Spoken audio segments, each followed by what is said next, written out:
God separated the oceans from the sky. Let there be a horizon, he said. And lo, a horizon appeared. And God saw that it was good. And there was evening. The second night. On the third day, God's girlfriend came over and said that he'd been acting distant lately.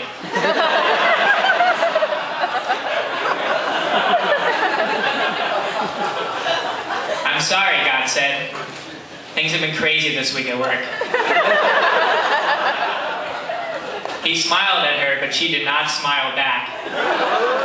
And God saw that it was not good.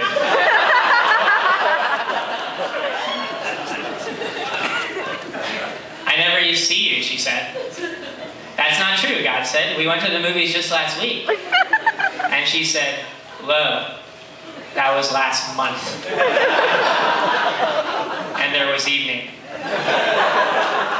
A tense night. On the fourth day, God created stars to divide the light from the darkness. He was almost finished when he looked at his cell phone and realized that it was almost 9 o'clock. Fuck, he said, Kate's gonna kill me. He finished the star he was working on and cabbed it back to the apartment. Sorry I'm late, he said. And lo, she did not even respond. Are you hungry, he asked. Let there be yogurt. And there was that weird low-cal yogurt that she liked. It's not going to work this time, she said. Look, God said, I know we're going through a hard time right now, but this job is only temporary. As soon as I pay off my student loans, I'm going to switch to something with better hours. And she said unto him, I work a full-time job, and I still make time for you. And he said unto her, yeah, but your job's different. And whoa. He knew immediately that he had made a big mistake.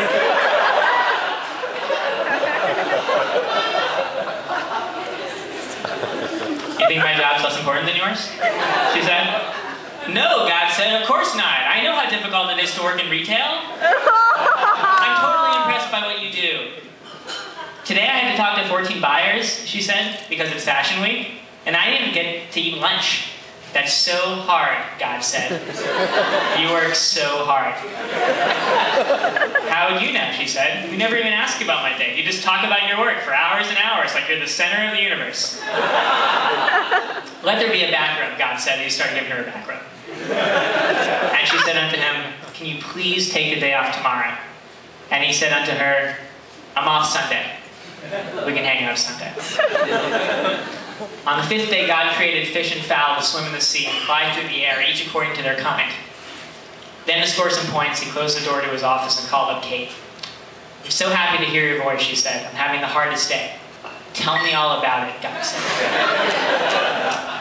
Caitlin is throwing this party next week for Jenny, but Jenny is like being so weird about it that I'm not even sure it's going to happen. That's crazy, God said. And she continued to tell him about her friends, who had all said hurtful things to one another, each according to their kind. And while she was repeating something that Jenny had said to Caitlin, God came up with an idea for creatures that roam the earth.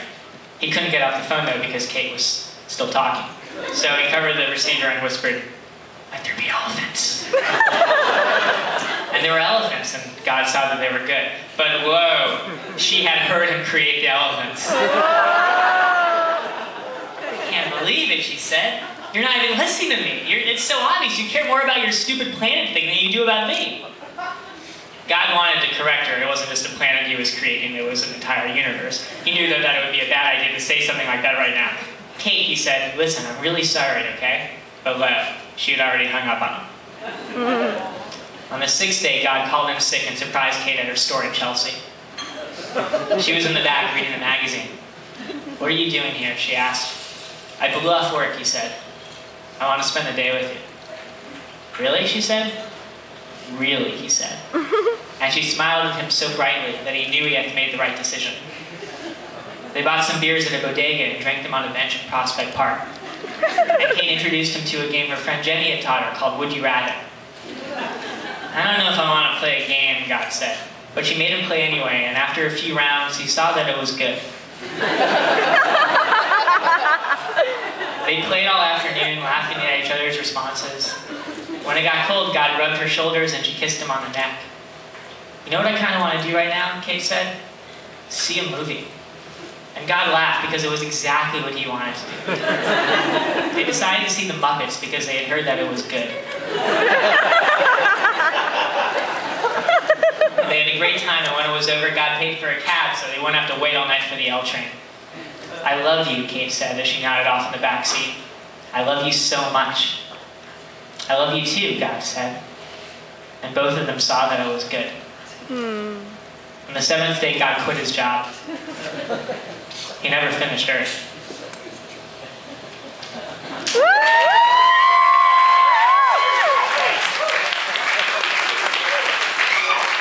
Thank you. I'm going to read one more really quick one. This one's called Dog Misconnections. It's misconnections written by dogs. I've never read this one before, so anyway. East River Dog Run. Saw you at the dog run yesterday morning. You were wearing a leather collar and running around in circles. I was wearing a gold collar and trying to have sex with you. At one point I managed to mount you and we sort of had sex for a couple of seconds. You shook me off though and ran away. I'm interested in getting to know you a little better. We obviously have chemistry, and even though we just met once, I really sensed a connection. I'll be back at the dog run tomorrow morning. Hope to see you there. FDR Drive. I saw you at the window of my master's car during a traffic jam. We barked at each other for a while. I thought you made some interesting points. Would love to meet up sometime for a casual, low-key date. Maybe we could go to Central Park together and eat garbage off the ground, open-ended. 75th and Park. Spotted you yesterday afternoon helping a blind human cross the street. I can tell you've got a gentle soul and a caring heart. Would love to mount you violently from behind and have aggressive sex with you. Bushwick behind the Taco Bell. Saw you by the dumpster eating a pile of what appeared to be human vomit. You seem like someone who doesn't take himself too seriously. Not sure if you're male or female, but either way, I'd love to smell your genitals. Let me know if you're intrigued. Living room. I saw you recently in my master's house dangling over the side of a couch. You were a long, fleshy tube with a knee in the middle and a sneaker at the end. I tried to hump you, but you kicked me away. Listen, I know you're a leg. And who knows if you'll even read this. But for what it's worth, I just wanted to say I think you're beautiful.